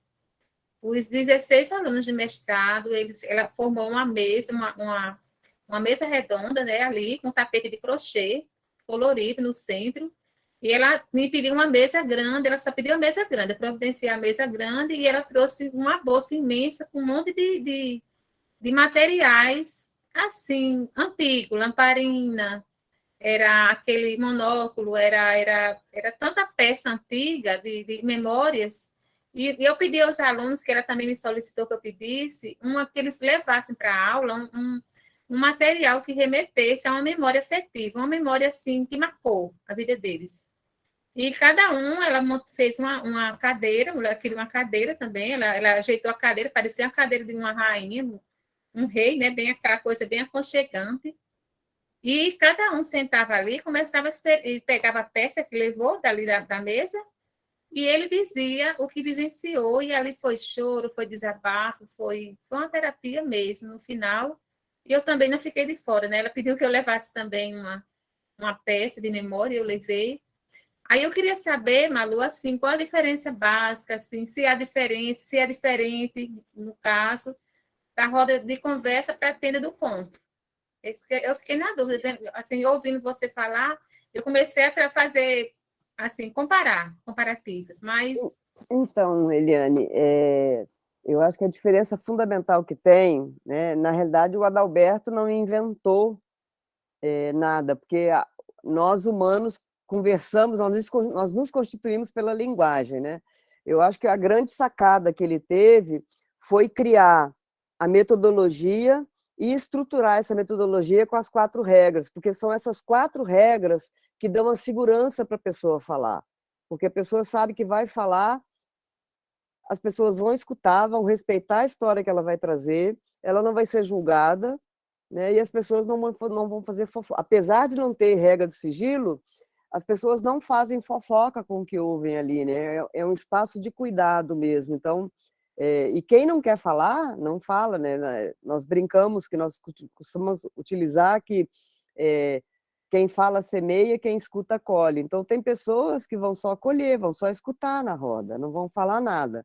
Mas tem pessoas que vão falar, né? E ninguém é obrigado a falar, as pessoas são convidadas a falar a partir do estímulo que o terapeuta faz, desde o começo lá no acolhimento, quando dá, né, a configuração do que esse é um espaço, não é um espaço para debater ideias, né, que é um espaço onde nós partilhamos a nossa experiência de vida, né, e para que funcione tem as 4 regras, e depois, quando a gente vai para a parte da inquietação, nós sempre lembramos que você vai trazer o que você se sente confortável para falar. Se você tiver um segredo e aquilo estiver te sufocando, te está entalado e você quiser falar, fale. Agora, se para você falar vai ser mais desconfortável, não traga. Traga aquilo que é confortável para você falar. Então, tem essa diferença porque tem uma metodologia, né? Tem o acolhimento, tem a escolha da inquietação, tem a contextualização, a partilha, o encerramento e depois a apreciação só com a equipe. Então, ela tem toda uma estrutura e tem as regras que configuram, né, para ela funcionar. Então, não é a mesma coisa, né? Tem roda de conversa que não tem essa mesma estrutura, né? É um espaço de partilha, mas que não tem essas regras, né?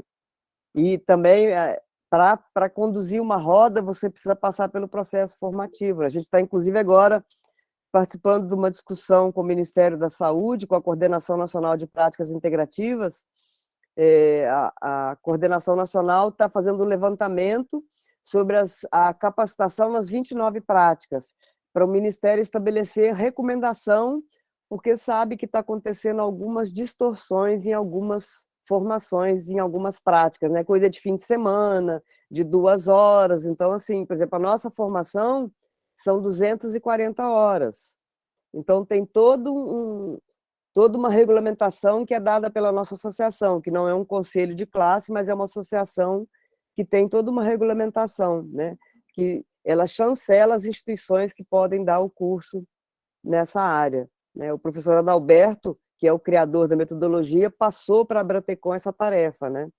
E a terapia comunitária integrativa está patenteada, então o dono da patente é o professor Adalberto, né? Ele que é o criador, né? Tem um livro escrito, então é um pouco diferente, né? A gente sempre faz questão de demarcar que ela tem essas etapas e tem a regra, né? Todas são espaços de fala, né? A diferença é que ele organizou ele sistematizou, né? Ele não inventou nada, ele sistematizou uma conversa, né? E que tem uma função terapêutica maravilhosa, né? Eu saio muito bem de cada encontro, né? De cada roda. Ô, Malu, O interessante é que cada um é diferente de outra, né? É. Pode igual, nenhuma. Eu queria Isso. só fazer uma pergunta rapidamente, mas uma pergunta vaga, porque eu fiquei muito assim, encantada com o fundo aí de Camila e de Oswaldo. Eu queria saber como foi esse fundo de Paulo Freire aí, para copiar. Eu vi também que o Oswaldo tinha perguntado aqui no comecinho e eu fui ver lá no final e ele já descobriu. Tem uma forma, gente, de você colocar efeito no fundo da nossa imagem aqui no Google Meet. E aí é só você escolher uma imagem que você tenha que você coloca ela atrás. Nesses 3 pontinhos que tem aqui, chama aplicar efeitos visuais. E aí, nos 3 pontinhos, clica, aplicar efeitos visuais, e aí você tem várias telas, e uma delas é você escolher. Hoje foi mesmo em homenagem à pedagogia da autonomia, a Malu, a Carol, e a essa iniciativa nossa aí. Não sei se tem mais gente, Karine, que pediu a palavra? não tem. Se você já está indo para os encaminhamentos finais, antes de você concluir, então, deixa eu só fazer uma contextualização, pode ser? Aproveitando o gancho aí do que a Manu trouxe, né, dessa final da contextualização, que é impressionante como que pode parecer experiências tão diferentes, mas ao mesmo tempo como que elas se interligam, né? O que a Clarice trouxe com o que a Malu complementou depois, porque, vejam bem, quando a gente pega, né, a resiliência e a alteridade, né, como pilares da terapia comunitária, e a gente resgata lá a experiência que a Clarice mostrou, é exatamente isso que acontece, né, com as crianças, ali já naquelas fases tão iniciais, porque na medida que você tira as crianças daquela situação de passividade e coloca elas, né, numa situação de protagonismo da construção do processo ensino-aprendizagem, gente, isso tem um efeito revolucionário, né? E aí, a Malu contando, eu lembrei, inclusive, de quando eu comecei a dar aula aqui na UFV, né, eu fiz uma coisa que eu fiquei até com medo, mas na época eu falei assim, eu preciso ter essa coragem, porque que foi de trazer os princípios que eu aprendi na terapia comunitária para, né, a minha prática docente. E eu comecei a incentivar essa questão, né, de os estudantes trabalharem no seu autoconhecimento, nessa identificação, né, que eu até anotei quando a Clarice falou das habilidades e limitações. Por quê? Quando a gente externaliza isso, né, quando a própria pessoa ela consegue compreender e elaborar isso por ela mesma, e ela tem um ambiente acolhedor de externalizar isso, você amplia muito as redes de colaboração que você tem, e aquilo não fica centralizado somente no professor ou no próprio psicólogo da instituição, né? E o que é isso? Isso é Paulo Freire, puramente, né?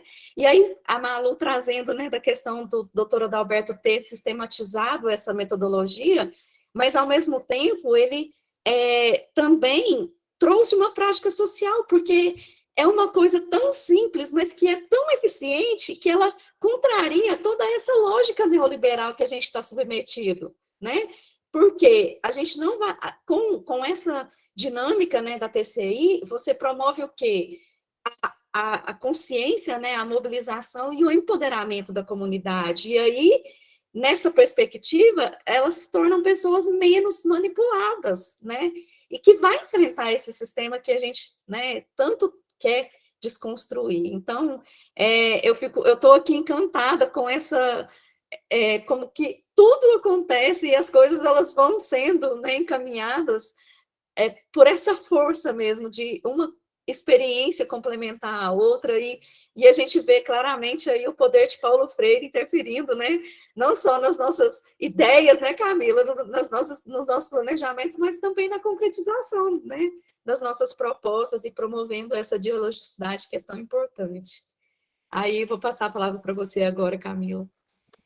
Obrigada, Karine. Isso mesmo, né? Como é que a gente, nesses encontros aí, provoca aquilo que a gente também é interessante, né? Carol faz parte também do Círculo de Estudos e Pesquisas Freirianos, e a gente, esse semestre, fez a leitura, esse ano, né? Ixi, agora até eu não sei se foi esse ano ou foi o ano passado, mas enfim, a gente leu também Pedagogia da Autonomia. E uma provocação que Liana, a gente deixa um abraço para todos, mas ela teve que sair, esqueceu de deixar um abraço para vocês, é a ideia do pensar certo, né? O que é que implica esse pensar certo do Paulo Freire? Porque a gente tem visto também como é que isso... Parece que quando a gente vai tentar definir, é aquela que eu também acho que é muito freiriano, que é assim, é simples, mas é tão complexo, né? Assim, eu fico falando isso o tempo inteiro, assim, é tão simples, mas é tão complexo que é difícil da gente definir em palavras, porque parece que pensar certo é a gente pensar a partir de todos os saberes, de todo o pensamento, que tem várias categorias. Então, essa ideia mesmo que eu acho que hoje aqui fica muito presente nas falas tanto da Carol quanto da Malu, como é que a gente vive o respeito, né?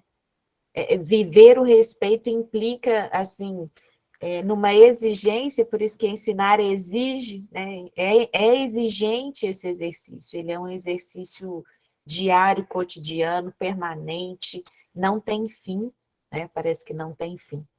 Então, eu quero agradecer demais, assim, o tanto que aprendi, mais e um pouquinho com vocês. Quero agradecer a oportunidade, o diálogo, a possibilidade que a gente tem aí de compartilhar também essas provocações, que eu acho que a ideia, né, Karine, que a gente desde o início é assim, é que esse tempo aqui sirva de provocar-nos a pensar um pouco mais a partir e com o Paulo Freire. Então, quero agradecer mais uma vez a Malu, muito obrigada. Como eu te disse, eu já me sinto super sossegada, assim, eu espero um momento do encontro presencial. Carol, eu não tenho palavras para dizer, toda vez que eu me encontro com a Carol, é isso, a ideia de hoje é o encantamento, né? Por ver uma professora que reflete sobre a sua prática também cotidianamente, né? A praxis é aquilo e a forma como eu vejo a Carol. Então, acho que tanto a Malu e a Carol hoje trouxeram essa praxis, né, para a gente poder refletir um pouco a partir do respeito e da autonomia. Então, eu acho que é isso. A Karine, um prazer sempre, Liana, Camila, também nossa colega da Fora da Asa, assim, né, engraçado, a gente passou um tempo, né, Karine, planejando, pensando na ação, assim, sabe, criança quando se realiza, né, e quando pensa, olha, funcionou, né, aquilo tudo que a gente imaginou, é possível fazer, é possível que a gente tenha gente junto com a gente, pensando um pouco a partir do Paulo Freire e continuando esse legado e aquilo que especialmente criamos como espaço de diálogo no ano do centenário. Então, com isso, eu acho que eu agradeço. A Eliane pediu a palavra, Eliane? É bem rápido, Camila, só para tirar uma dúvida. Eu tenho o livrinho da Pedagogia da Autonomia, mas está diferente a capa e algumas páginas. Eu queria saber, apesar de novo, que eu comprei há pouco tempo, eu estive vendo que ele é um volume, ele é de 96. Aí eu estava vendo, a sua versão parece que é mais atual, não é isso? O volume. Tem muitas versões da Pedagogia da Autonomia, tem muitas edições dele. Eu não vou saber aqui, não sei se alguém poderia dar essa informação de quantas edições ele já tem. Agora, o maior, como eu trabalho com esse livro na licenciatura, às vezes eles têm uma outra paginação, configuração, e agora o mais novo, a edição mais nova, é uma edição, inclusive, maior.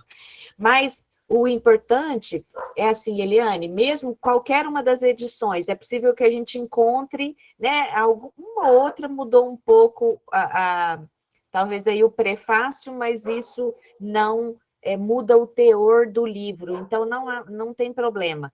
E quando tiver dúvida da página, a gente volta na página e tenta achar aí nas edições diferenciadas, né, Karine? Eu acho que é isso, assim, porque realmente são muitas e não dá para a gente ter... Então, quando tiver a dúvida, a gente retoma e vê qual que é a página até para localizar, tá? A gente podia até fazer isso, ficar para a próxima, desculpa, Karine, só ficar para a próxima, a gente até mostrar as edições da Pedagogia da Autonomia, vou tentar fazer isso, Eliane, pensando nessa sua ideia, né, para a gente ver todas as edições até agora, vamos ver se eu consigo fazer esse histórico até para a gente localizar. Camila, Valeu. no chat Karine. está aqui dizendo, ó, o meu é de 2021 e está na edição 67, a da Karen é 2021 e está na edição 71. Sou velho, o meu é de 96. Então, O meu também. eu queria lembrar, né, a edição especial que foi lançada no ano passado, né, para a celebração do centenário. Olha lá, o Oswaldo está mostrando, o meu está lá no outro cômodo, não consegui pegar, mas ficou uma edição linda e assim, vale a pena, porque o meu também é de 96, viu, Manu? Mas acho que, como a Camila disse, o importante é o teor, o conteúdo é o mesmo, e o que vai mudar é a estética de uma edição para outra, né? Mas essa edição comemorativa dos 100 anos, ela realmente está muito bonita, tem destaques, assim, para algumas frases, né, ao longo do texto, mas qualquer uma é especial, porque esse livro realmente, ele é, assim, ao mesmo tempo, uma provocação, mas é uma provocação que nos dá a certeza de que tem possibilidades e que a gente pode manter essa esperança viva, ativa, né? E confiante de que a mudança é possível, né, Camila? E eu queria convidar vocês para a gente fazer uma fotinha. Então, quem puder abrir a câmera, né, para a gente registrar esse momento, né, que marca o nosso primeiro encontro, né, e para a gente também produzir essas memórias, né, dessas oportunidades, porque, na verdade, isso aqui é só uma desculpa para a gente conversar, pensar e refletir juntos, né, sobre caminhos possíveis de mudanças, né, que nós precisamos tanto batalhar para continuar acontecendo, né, gente? Então, vamos lá, sorriam para o passarinho. Todo mundo dizer SUS, né? Boa, boa. Vamos ver se você está fazendo aí também, Camila. Deixa eu ver se eu consegui pegar aqui. Mais uma.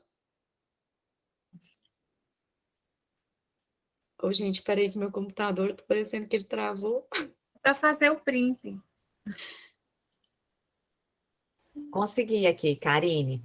Beleza, então. Muito obrigada. Obrigada, então, gente, mais uma vez. Abraço em todos. Obrigada, obrigada. Então, só Valeu lembrando, né, demais. Camila, o próximo encontro, dia 21 de julho, né, em que nós vamos discutir sobre o tópico ensinar e exigir risco, aceitação do novo e rejeição a qualquer forma de discriminação. Então, é o item 1.7 e que nós vamos trabalhar numa quinta-feira, às 19 horas. Estão todos convidados, tá? Mais uma vez, obrigada, gente. Até o próximo encontro. Obrigada. Sei lá, bom Tchau, feriado. obrigada, gente. Obrigada. Beijo, obrigada de novo pelo convite, por estar aqui. Obrigada, Tchau, tchau. obrigada.